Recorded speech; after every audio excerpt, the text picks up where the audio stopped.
Ada 116 kasus kekerasan yang dilakukan oleh aparat kepolisian di berbagai wilayah di Indonesia. Sejumlah aktivis hak asasi manusia, HAM, mendesak agar Kapolri Jenderal Listio Sigit Prabowo dicopot dari jabatannya, menyusul kekerasan polisi yang semakin marak dan dianggap darurat.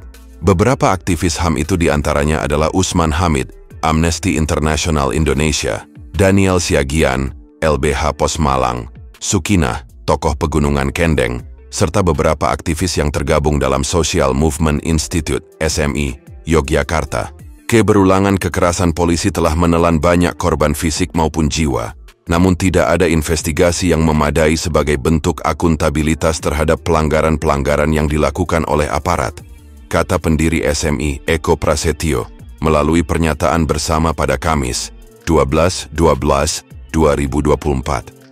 Mengutip data Amnesty International Indonesia, terdapat total 116 kasus kekerasan yang dilakukan oleh aparat kepolisian di berbagai wilayah di Indonesia.